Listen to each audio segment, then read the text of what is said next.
What's up, guys? Carlisle here from the Golds Academy. We're going to do a quick little video on the basic progressions and regressions of the squat. Squat's a very functional movement. We all need to be able to do it. We all need to be able to coach it to all of our members. This is, again, just a simple progression-regression video. We're not going to get into all the fixes, with the ankles, the knees, the hips, the back. We're not going to get into all that today, just the basics, okay? So we're going to have Brian come over here and demonstrate for us. Remember in our squats that we're going to go through maximal hip and knee hinging, okay? So as he drops his hips straight down and keeps his chest nice and tall, a good vertical torso, the weight should stay even on his feet, or if in the back half of the feet. Knees should track forward towards the toes or over the toes, and hips should be straight up and down.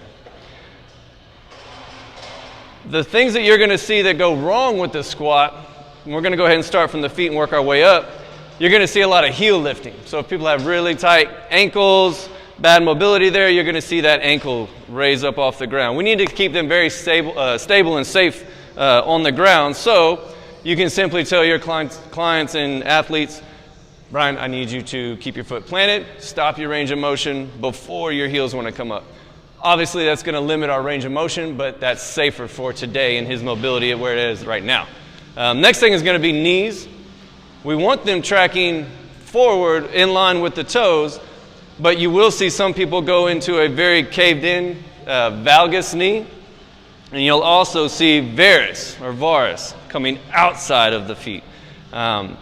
Simple cues like correcting the valgus knee to push against your knee as they squat down can fix that, or for the opposite, you could have them squeeze something as they squat down if they have that varus action.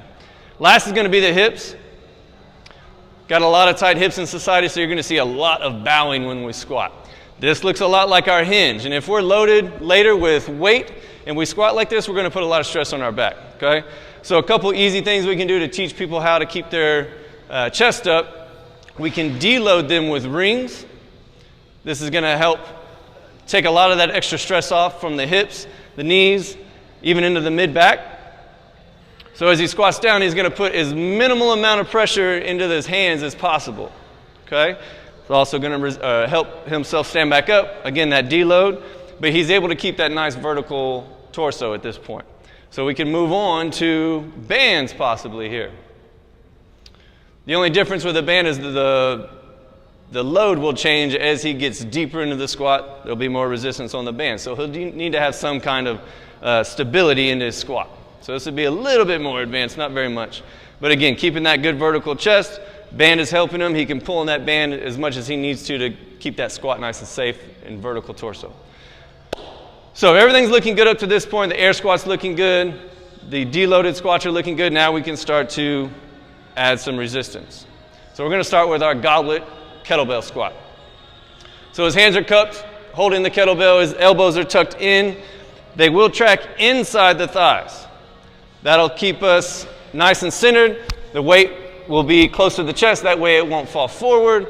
When we do have a loaded squat now, if you do fall forward, you're going to have a lot of stress coming up out of the glutes and into the back.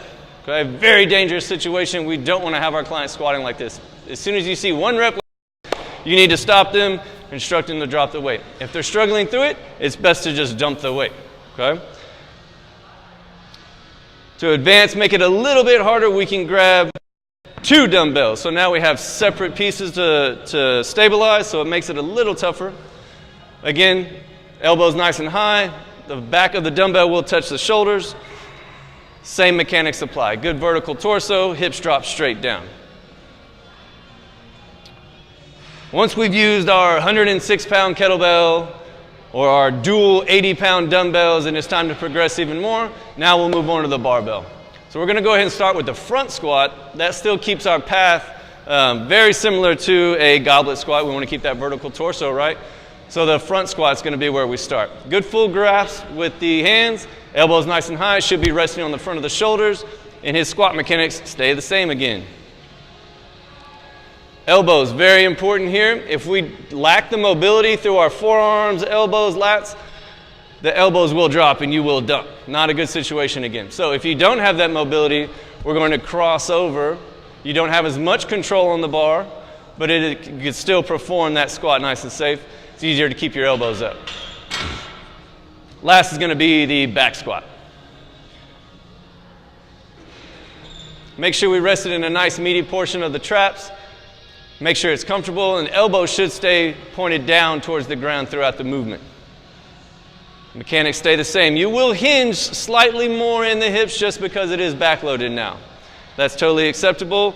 Most importantly is the elbows. Once the elbows start to flare up, that chest will fall down. It's a bad situation. All right, guys, that's our basic squat progression. Remember, squat is maximal hip, maximal knee. Hinge, maximal hip, minimal knee. So we don't want to confuse them with the different cues for the hips. With squats, we always want to say hips straight down. All right, guys, look for more videos coming your way. Thanks for tuning in.